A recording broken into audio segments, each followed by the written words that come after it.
Bonjour à tous! Welcome back to Petite Spatule. If it's your first time here, bienvenue to you as well. I'm Jocelyn and I'm a huge pastry lover. So in this channel, I talk about anything pastry related.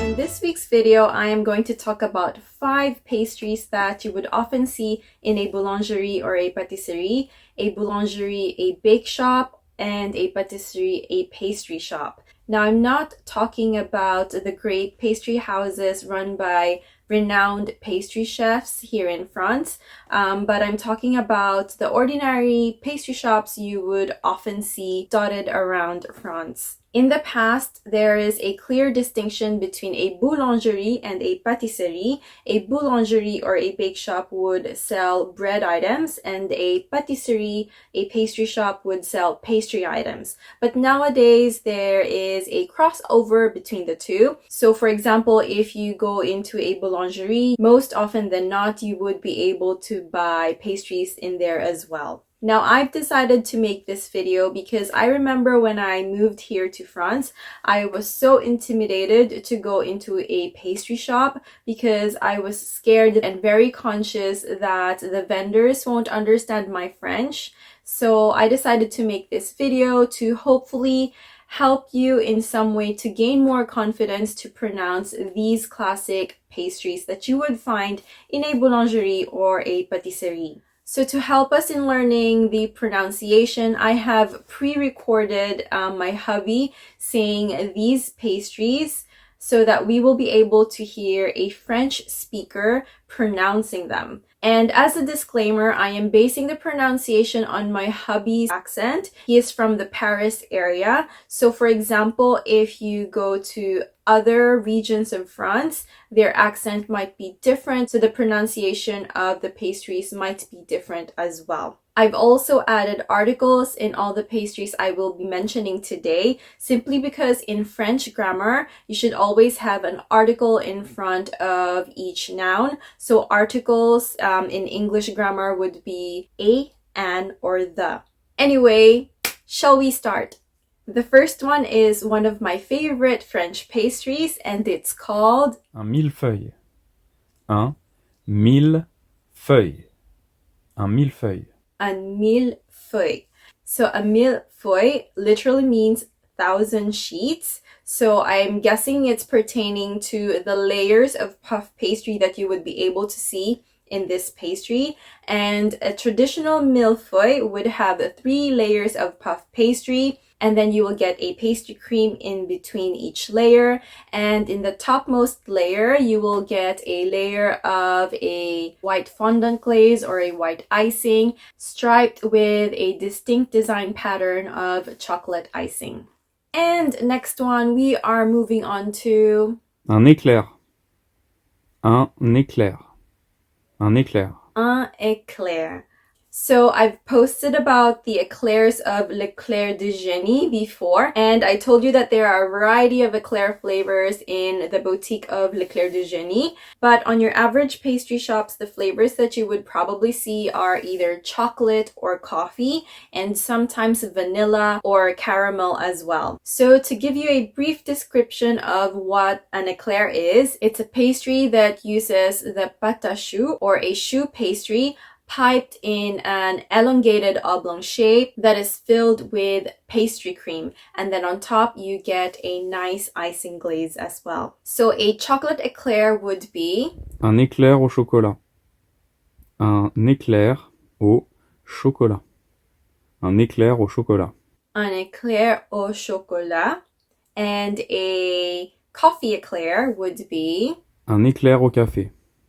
Un éclair au café. Un éclair au café. un éclair au café, and a vanilla eclair would be Un éclair à la vanille. Un éclair à la vanille. Un éclair à la vanille. un éclair à la vanille, and a caramel eclair would be Un éclair au caramel. Un éclair au caramel. Un éclair au caramel. un éclair au caramel. Anyway, moving on to the next pastry item, who also uses a pâte à choux or a choux pastry, is Un Paris-Brest. Un Paris-Brest. Un Paris-Brest.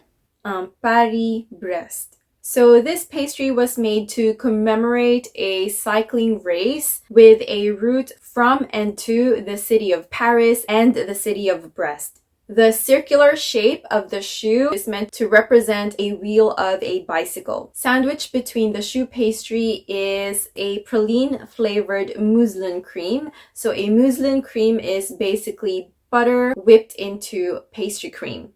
And then on top of the choux, you would get slices of almond. Next is Un flan. Un flan. Un flan. un flan. Un flan. It has to be kind of nasal. Un flan. So a flan is usually a custard, usually vanilla custard, baked in a tart shell. So the tart shell could either be a puff pastry base, a sweet crust pastry, or a short crust pastry. This pastry is very simple yet super satisfying. And the best one that I had so far is from Jan Couvre. And the last pastry for this mini lesson is a fruit tart. So this is probably the easiest one to pronounce because tarte in French is pronounced as Une tarte. Une tarte. une tarte. So it's pretty much the same as English. And then sometimes it is also called Une tartelette. Une tartelette. Une tartelette. une tartelette to specify that it is a mini version of a tart or an individual sized tart. So the usual ones that you would probably see in a pastry shop would be Une tarte au citron. Une tarte au citron. Une tarte au citron. une tarte au citron and Une tarte aux pommes. Une tarte aux pommes. Une tarte aux pommes. une tarte aux pommes. Then around spring and summertime, you would probably get more variety of fruit tarts, like for example, Une tarte aux fraises. Une tarte aux fraises. Une tarte aux fraises. une tarte aux fraises. Une tarte aux fraises. Fraises. Or, Une tarte aux cerises.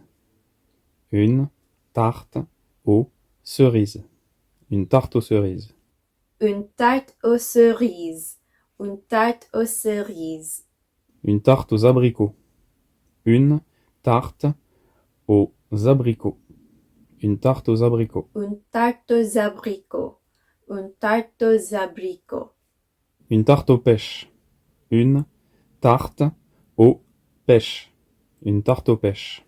Une tarte aux pêches. Une tarte aux framboises. Une tarte aux framboises. Une tarte aux framboises. Une tarte aux framboises. And then in fall season, in autumn season, you would most definitely see Une tarte aux figues. Une tarte aux figues. Une tarte aux figues. une tarte aux figues. Une tarte aux figues. Une tarte aux mirabelles. Une tarte aux mirabelles.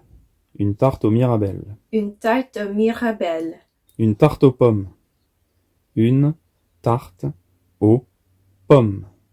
Une tarte aux pommes. Une tarte aux pommes. Une tarte aux poires. Une tarte aux poires. Une tarte aux poires. And then in wintertime, you would see Une tarte aux agrumes. Une tarte aux agrumes. Une tarte aux agrumes. une tarte aux agrumes. Right, mentioning all these pastries right now makes me want to go to the pastry shop after filming this, so that's probably what I'm gonna do. Yeah, that's probably what I'm gonna do after this. Anyway, how did you guys enjoy this mini pronunciation video? Are there any other pastries you would want me to cover next time? Let me know in the comment section below. Anyway, I will leave you right here, and I want to thank you for watching. I hope you guys enjoyed it. I will see you again next week. À la prochaine. Till the next one.